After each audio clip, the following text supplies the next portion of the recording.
साल 2014 में नरेंद्र मोदी जी के प्राइम मिनिस्टर बनने के बाद से भारत और रशिया के बीच दूरियां काफी बढ़ गई हैं। दोनों देशों के बीच अब डिफेंस डील्स भी काफी कम हो गई हैं और दोनों देशों के मिनिस्टर्स के बीच आना जाना भी काफी कम हो गया है। और जब से ये यूक्रेन युद्ध स्टार्ट हुआ है उसके बाद से तो भारत और रशिया के बीच जो हर साल एनुअल समिट हुआ करता था, प्रधानमंत्री मोदी और व्लादिमीर पुतिन एक साथ मिलकर मीटिंग किया करते थे, वो भी अब रेगुलरली नहीं हो रहा है। रशिया से जहां पर एक तरफ हम दूरी बना रहे हैं, वहीं पर अमेरिका के लगातार करीब जाने की कोशिश हो रही है। अमेरिका के साथ डिफेंस, डिप्लोमेटिक और स्ट्रेटेजिक हर तरह के टाइज पहले से ज्यादा मजबूत करने की कोशिश की जा रही है।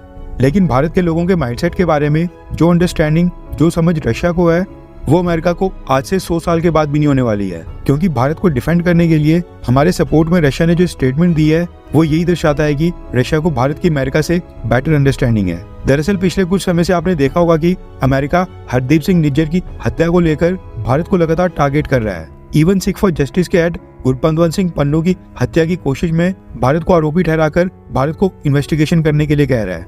इसके अलावा हाल ही में अमेरिका में एक रिपोर्ट जारी की गई थी जिसमें ये दावा किया गया था कि भारत में मोदी सरकार के अंडर रिलीजियस फ्रीडम यहाँ पर खत्म हो रही है। मुस्लिम और बाकी माइनॉरिटीज के ऊपर मोदी सरकार लगातार क्रैकडाउन कर रही है, जिसके चलते भारत को कंट्रीज ऑफ पर्टिकुलर कंसर्न की लिस्ट में डालने के लिए रिकमेंडेशन भेजी गई थी। यानी इस रिपोर्ट में कहा गया था कि भारत के हाल अफगानिस्तान की तरह के हो गए हैं। अब जो ये सारे आरोप भारत सरकार के ऊपर लग रहे हैं, ये भारत में लोकसभा इलेक्शन स्टार्ट होने के बाद काफी तेज हो गए हैं और इसी चीज के ऊपर रशिया की सरकार ने कमेंट किया है। रेफरेंस क्लैब की स्क्रीन के ऊपर एनडीटीवी इंडिया के आर्टिकल का स्क्रीनशॉट है।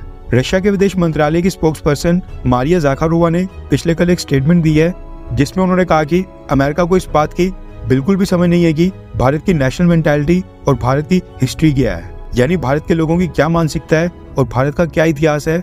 अमेरिका को इसकी बिल्कुल भी समझ नहीं है। रशिया आगे कहता है कि रिलीजियस फ्रीडम और बाकी सभी चीजों के ऊपर अमेरिका जो भारत के ऊपर बिना किसी आधार के आरोप लगा रहा है, ये एक तरह से एक देश और राज्य के तौर पर भारत के लिए काफी डिसरिस्पेक्टफुल है। ये सब भारत के लिए काफी अनुचित है और अमेरिका जो इस समय भारत के ऊपर आरोप लगा रहा है, ये भारत के अंदर इंटरनल पॉलिटिकल सिचुएशन का बैलेंस खराब करने और भारत के अंदर चल रहे लोकसभा इलेक्शंस को डिस्टेबलाइज करने के लिए ही ऐसे कमेंट्स किए जा रहे हैं। रशिया आगे कहता है कि अमेरिका आज की डेट में साफ तौर पर भारत के अंदरूनी मामलों में इंटरफेरेंस कर रहा है। अब ये रशिया की तरफ से भारत के पक्ष में स्टेटमेंट आना ये साफ दर्शाता है कि रशियंस को पता है कि भारत के साथ कैसे डील करना है और क्या चीजें भारत को पसंद आएंगी और क्या नहीं। लेकिन ये अंडरस्टैंडिंग अमेरिका में बिल्कुल देखने को नहीं मिलती है, या फिर ये कह लो कि ये अंडरस्टैंडिंग अमेरिका के अंदर है लेकिन वो तब भी भारत को चेक में रखने के लिए हमें टारगेट करते रहते हैं। रिलीजियस माइनॉरिटीज के मुद्दे के ऊपर मोदी सरकार को निशाना बनाते रहते हैं। वैसे जो भी हो, आपको कौन सा देश इनमें से ज्यादा पसंद है, रशिया या फिर अमेरिका? नीचे कमेंट करके अपनी राय जरूर बताएं।